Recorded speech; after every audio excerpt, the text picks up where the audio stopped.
जी हाँ दोस्तों, मैं अजय कुमार ठाकुर मैं बिहार से।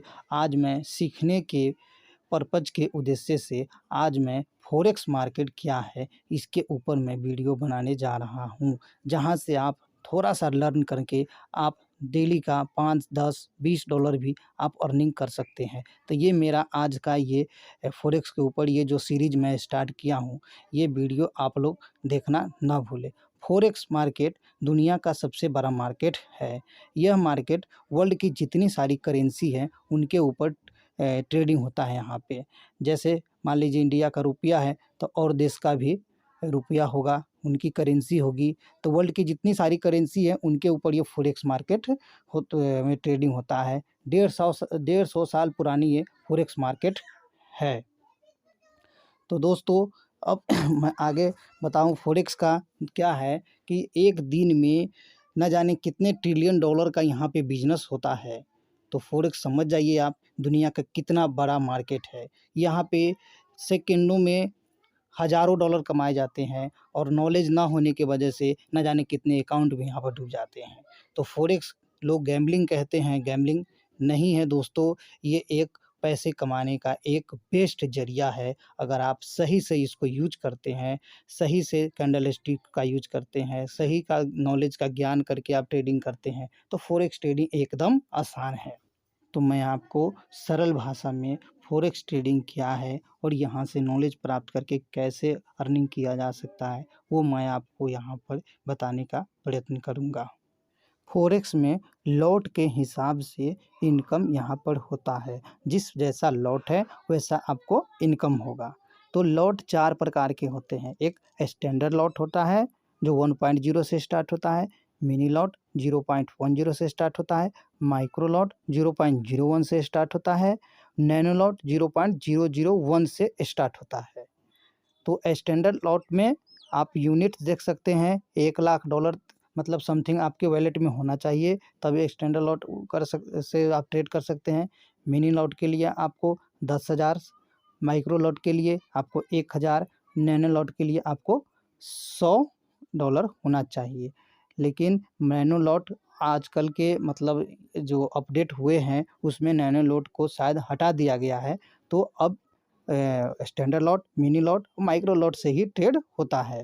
तो स्टैंडर्ड लॉट मतलब से अगर आप एक ट्रेड लेते हैं तो आपको $10 का इनकम होता है।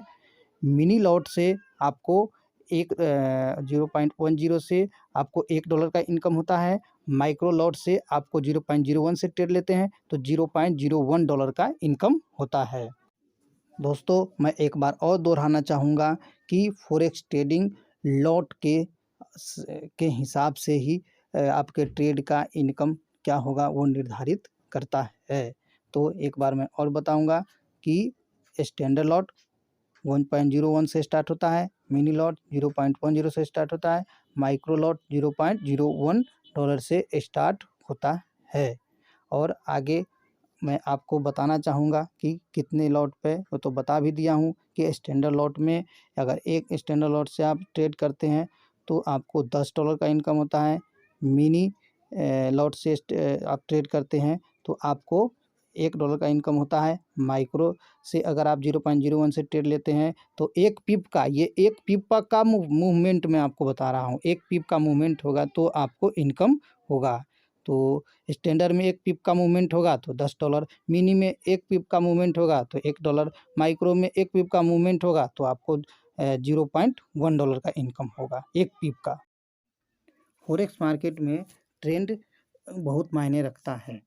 मार्केट का ट्रेंड बहुत मायने रखता है। ट्रेंड 3 प्रकार के होते हैं, अप ट्रेंड, दूसरा डाउन ट्रेंड, तीसरा साइडवेज होता है। तो अप ट्रेंड पहले इसके बारे में बताता हूँ। जब market higher high, higher low, higher high, higher low बनाते हुए ऊपर की तरफ चढ़ता है तो इसको अप ट्रेंड हम लोग कहते हैं कि मार्केट अप ट्रेंड में है, कि यहाँ से मार्केट बुलिश ही रहे। जब मार्केट लोअर हाई, लोअर लो, लोअर हाई, लोअर लो, नीचे की तरफ डाउन ट्रेंड बनाते हुए चलता चले तो इसको डाउन ट्रेंड बोलते हैं। डाउन ट्रेंड का मतलब हुआ कि मार्केट अब यहाँ से बियरिश मोड में ही चलेगा। देख लीजिए, एक ऊपर वाला पॉइंट लोअर हाई है, नीचे वाला लोअर लो है, उसके बाद लोअर हाई है, लोअर लो है, लोअर हाई लोअर लो बनाते हुए जा रहा है, तो इसको हम लोग डाउन ट्रेंड कहेंगे। ये इस स्थिति में मार्केट में हम सेलिंग का ट्रेड लेके पैसा कमाएंगे।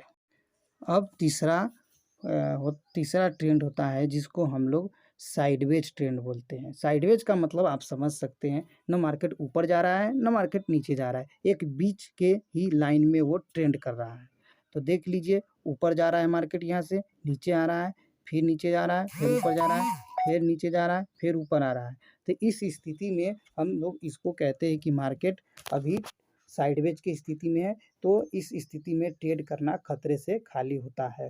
तो ऐसी स्थिति जब किसी भी करेंसी पेयर में ऐसा मूवमेंट बनता है, तो वहाँ पर आप उस स्थिति से थोड़ा दूरी बना लीजिए, क्योंकि ये ट्रेड लेने मतलब थोड़ा रिस्की होता है। मैं आपको अभी तक फॉरेक्स क्या है, लॉट साइज क्या है, ट्रेंड क्या है, मैं आपको ये बताया हूँ। मैं आपको आगे पिप कैसे गणना करते हैं वो मैं आपको बताने जा रहा हूँ। तो जी हाँ दोस्तों, पिप क्या होता है, मैं पिप फॉरेक्स में पिप के हिसाब से ही इनकम होता है यहाँ पर। तो 10 पॉइंट्स बराबर 1 पिप होता है। और लॉट साइज आपको 4 प्रकार के होते हैं। एक स्टैंडर्ड लॉट होता है, दूसरा मिनी लॉट होता है, तीसरा माइक्रो लॉट होता है और चौथा नैनो लॉट होता है। तो नैनो लॉट आज के समय में सिस्टम अपडेट, जैसे फॉरेक्स का जो MT4 MT5 जैसे जैसे समय के अनुसार अपडेट होता है, उस हिसाब से नैनो लॉट को ख़त्म कर दिया गया है। अब बस 3 ही लॉट पे ट्रेड किया जाता है, standard, mini lot, micro lot. तो स्टैंडर्ड लॉट 1.0 से स्टार्ट होता है, जहाँ पर 1 पिप के मूवमेंट में जब हलचल होता है तो आपको $10 का इनकम होता है। मिनी लॉट 0.1 से जहाँ ट्रेड करते हैं, वहाँ पे अगर 1 पिप का हलचल होता है तो $1 का इनकम होता है। माइक्रो लॉट 0.01 से अगर आप ट्रेड लेते हैं, 1 पिप का हलचल होता है, तो आप वहाँ पे $0.01 का इनकम लेते हैं। पिप कैसे काउंट करते हैं ये देखिए, 10 पॉइंट बराबर 1 पिप हुआ, तो सर जी 100 पॉइंट बराबर 10 पिप हुए।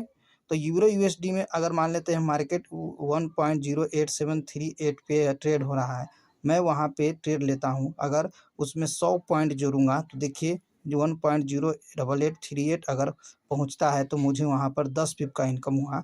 तो 0.01 से ट्रेड लिया हूँ, तो 1 पिप में मैं आपको बता रहा हूँ कि $0.1 इनकम हुआ। तो 10 पिप में कितने हुआ, $0.1 गुने 10, अब देखिए $1 का इनकम हुआ आपको। 0.1 जैसे आप 10 से गुना करेंगे तो आपको $1 का इनकम होगा। अगर आप वहाँ पे सेल का किए रहते तो वहाँ पर माइनस किया जाता, तो जो बचता तो वहाँ पर सेल पे इनकम होता। ये मैं बाइंग करके, मतलब मार्केट अप ट्रेंड है इस हिसाब से मैंने बाइंग पे करके बताया है, और सेल पे यही रहता तो वहाँ पर बस माइनस करना रहता। तो ये पिप का इस प्रकार से गणना होता है।